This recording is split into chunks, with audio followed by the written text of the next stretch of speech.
Hi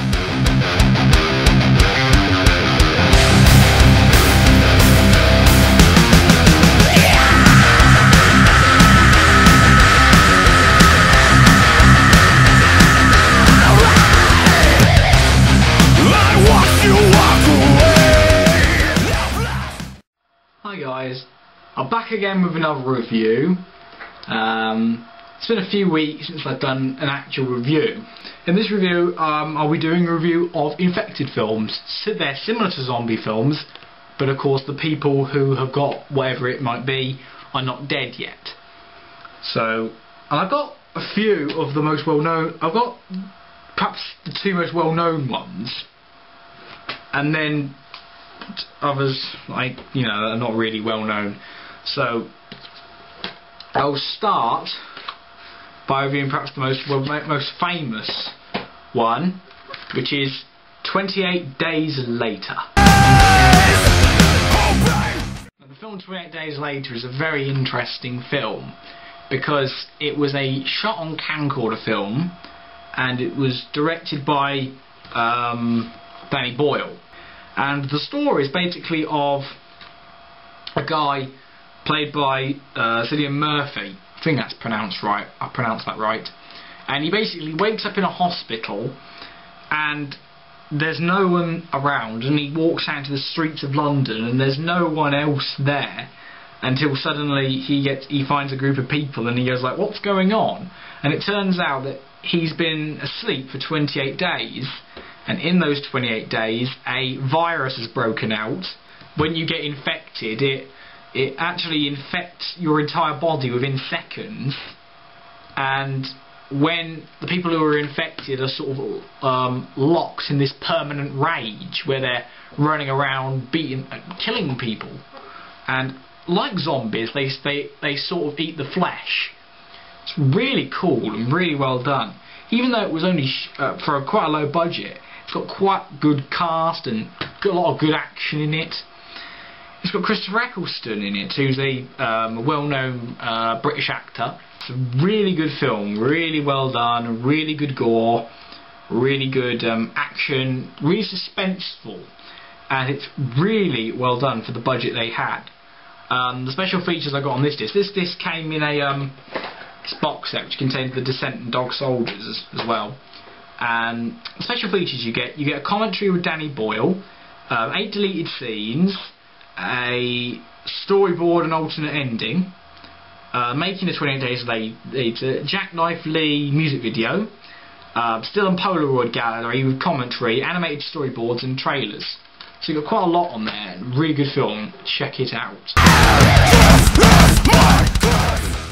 Then 5 years after 28 Days Later, Hollywood, you know, shoved money up into 28 Days Later to create 28 Weeks Later, the sequel. And of course, this is set 28 weeks later. So 28 weeks after Cillian Murphy's character wakes up in hospital are the events of this movie. And of course, it was done for a much higher budget because of the success of the first film. This was not directed by Danny Boyle. He didn't come back and direct this one.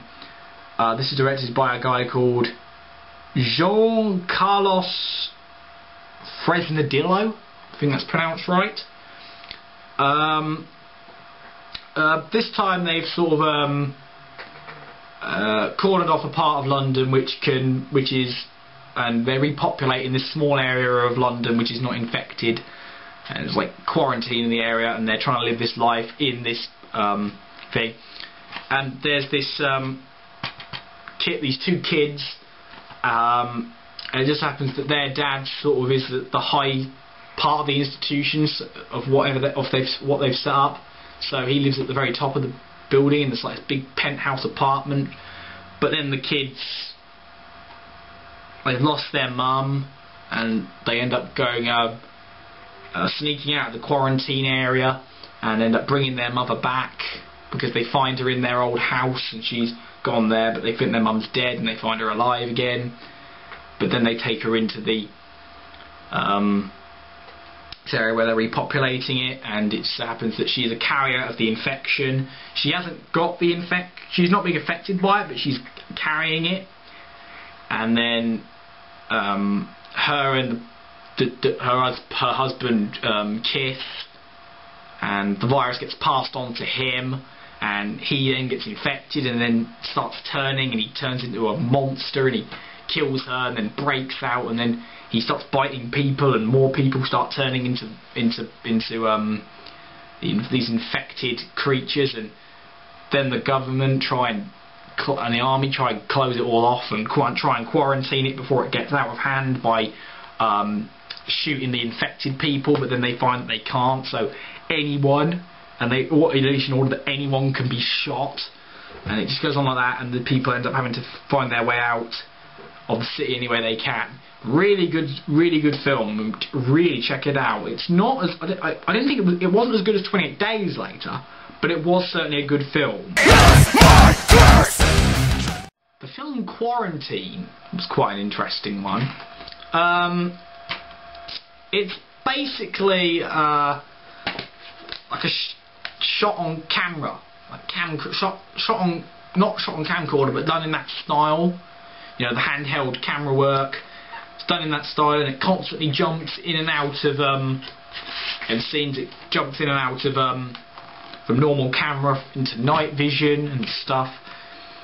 And it's done basically as from the point of view of a news crew who decide to trail a firefighting team, and just happens the call they get is to a woman who's trapped in an apartment block, and they go up there, and then she attacks the residents. She attacks people, and she like bites people, and then they fall over and like and they're like infected and everything, and she starts acting. It's then the government seal off the whole apartment complex and quarantine the whole thing, and no one can get out. And if you try and get out, the soldiers shoot you because they're trying to quarantine the building to make sure this virus. And the virus itself is a lot like rabies, only a lot faster acting. It's very fast acting. You know, it works within a few hours, or within about 30 minutes. I think one person went from being bitten to being infected. So it's a very fast acting. It's like rabies, because then they start being sick and foaming at the mouth, and then when the virus fully takes hold, the infected people go berserk, attacking any living thing they see. Really good. I mean, really check it out. It's quite creepy in scenes when it shows them like in the infected state, and the parts when they're jumping from them, and it's basically from the point of view of the news crew, and from the point of view of more specifically the news cameraman. So it's quite a good film, so check that one out. The film I Am Legend is based on off a graphic novel of the same name. The film has also been done before in adaptations of like Omega Man and The Last Man on Earth. But this was not a good film. I mean, I didn't really like it. You know, it was mostly just about Will Smith and his dog. You know, whereas there wasn't much action in it. You know, and the infected people were more like vampires than the ones that were in 28 Days Later or something. Because whenever these creatures went out in sunlight, they seemed to get burnt and harmed by it, and it was just stupid. And what made it even worse was that the characters were CG. Complete CG. They weren't men dressed up, they were complete CG from head to toe, which was an absolute worst idea ever. You could have just got someone in makeup to do it. It was so much easier. The only good things in it were Will Smith. I mean, I loved Will Smith, and I like Will Smith's work and everything, but this was just not a good film. There are 4 really good animated comics on it if you want to see those, and the idea of the virus was cool. I mean, I liked that idea. It was just the whole rest of the story, which was a load of rubbish. So you can watch it if you want, but I don't really recommend it. This will be the end of my review, and next time I'll be doing, I don't know what I'll be doing. I'll probably doing a special review for Halloween. What that might be, I don't know. But I'll see you then, and rock on. There is love.